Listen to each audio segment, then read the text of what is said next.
मंडळी, मी Sam कोळे, Sam सफरना vlog YouTube चॅनलमध्ये तुमचं पुन्हा एकदा नव्या एपिसोडमध्ये स्वागत करतो. तर मंडळी, मी आलो आहे सध्या कोकणामध्ये श्रीवर्धन या ठिकाणी, त्याचबरोबर बापवली या गावी आलेलो आहे. सो म्हणजे आजचा व्लॉग खरंच खूप इंटरेस्टिंग होणार आहे, सर्वांनी आवर्जून पहा.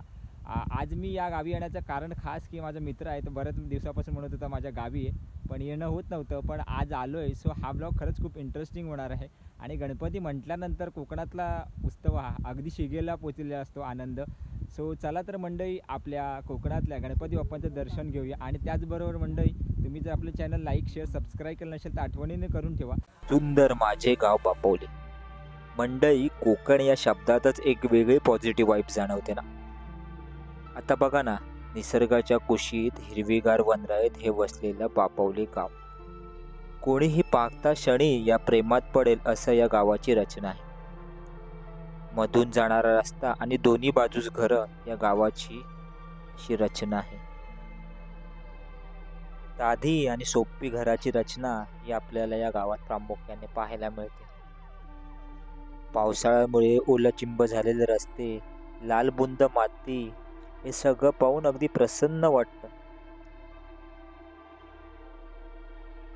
बाप्पाचं रूप पाहताच आपसुकच हात जोडले गेले आणि न राहून मनातल्या गोष्टी बाप्पाला बोलले. बाप्पा आल्यामुळे घर अगदी प्रसन्न झालं होतं.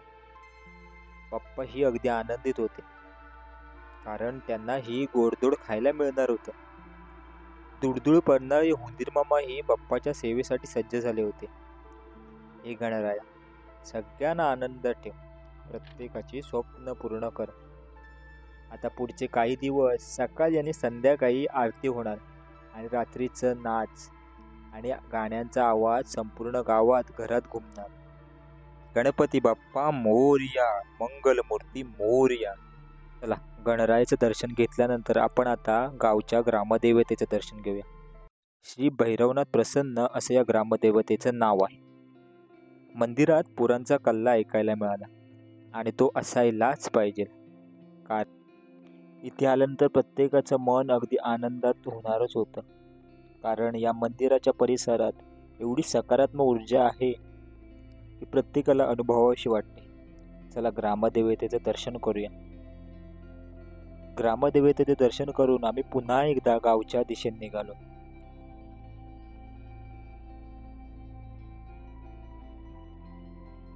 दत्त मंदिर दर्शन घेतल्यानंतर मग आमची पावलं नदीच्या दिशेने वळली.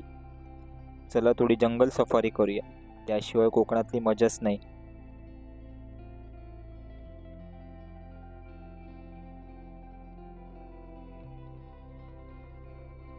गावात असलेल्या दत्त मंदिरात दर्शन करून आम्ही पुढचा प्रवास हळूहळू चालू केला.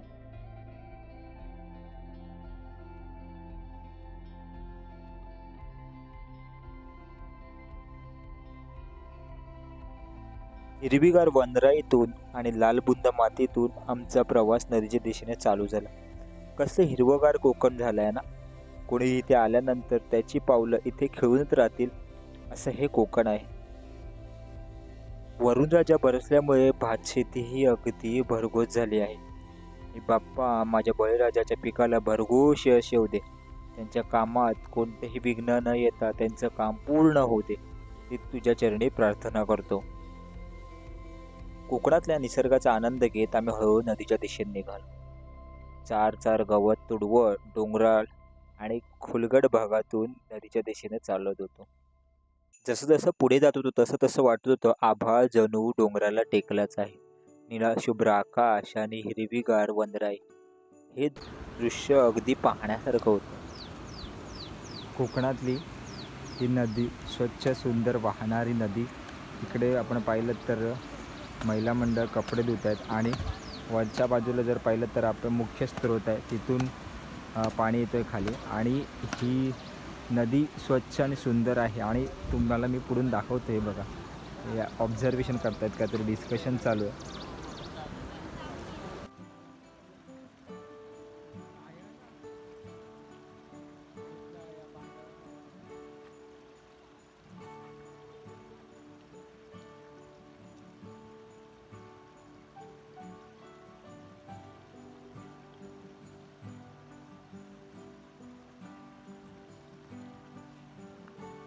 नदी पाहत पाहत आम्ही वरती आलो आणि कोकणात नदीवर आलो आणि अंघोळ केली नाही तर मग कसली मजा भावानो.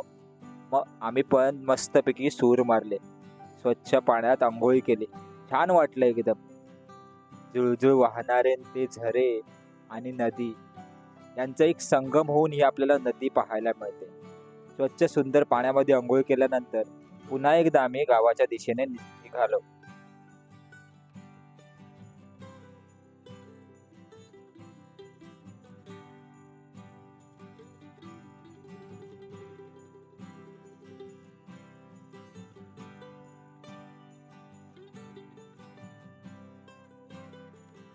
फिरून झाल्यानंतर आम्ही हळूहळू गावाच्या दिशेने निघालो.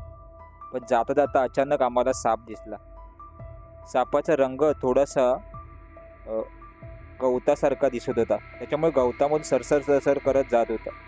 आमचं अचानक लक्ष गेलं आणि पाहिलं तर गवतामधून साप चाललाय. थोडंसं पुढे जाऊन मी शूट करण्याचा प्रयत्न केला. थोडीशी भीती वाटत होती पण शूट केला. हा कोकणात आपल्याला पावसाळ्यात साप पाहायला मिळतो, कारण की हिरवीगार वनराई असतात त्याच्यामुळे साप बाहेर पडत असतात. सो आपण पाहू शकतो साप.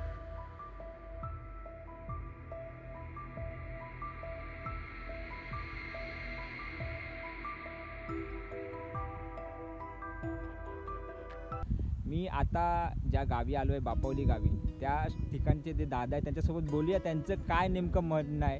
सो सुरुवात करूया. तर दादांसोबत आपण बोल. दादा, नाव सांगा तुमचं आणि कसं वाटतं कोकणात आल्यानंतर. नमस्कार मंडळी, माझं नाव महेंद्र भोसले, बापोलीवरून आहो मी. आम्ही कोकणवासी आहो. कोकणवासी आम्ही गणपतीसाठी खास आवर्जून इथे येतो. प्रत्येक घरातला माणूस, प्रत्येक घर खुल्ला असतो यावेळेला आणि खूप मजा असते. सकाळी उठून गणपतीची आरती, संध्याकाळी नाचणं, ते रात्री 4-5 वाजेपर्यंत आम्ही खूप मजा करतो, एन्जॉय करतो. एवढी मजा म्हणजे आमच्या पुरं शिंगेला पोचलेला असतं हा उत्साह एकदम. आम्ही खूप मजा करतो आणि ह्यावेळेला कसं वातावरण एवढा क्लायमेट असं आहे की सर्वीकडे हिरवेगार आहे आणि क्लायमेट एकदम छान आहे. त्यामुळे ना आम्हाला पुढचा आनंद झालेला आहे इकडे. आम्ही खूप मजा करतो याच्यामुळे. सर्व परिवार एकत्र येऊन आम्ही आहे ना ह्यावेळेला सर्व एकत्र येऊन जेवण बोला का काय बोला, एकत्र येऊन जेवण आम्ही सर्व आनंदाचं हे करत असतो. बरोबर. काय सांगाल, गणपतीला आल्यानंतर कसं वाटतं? खूप छान वाटतं. असं तुम्ही पण यावा, कधीतरी दर्शन घ्यावा गणपतीचे. ओके. सो मंडळी, तुम्ही पाहिलं की कोकणात आल्यानंतर कोकणातला प्रत्येक माणूस हा खुश असतो. सो चला तर मंडळी, आजचा ब्लॉग हा कोकणातील मी इकडेच थांबवतो.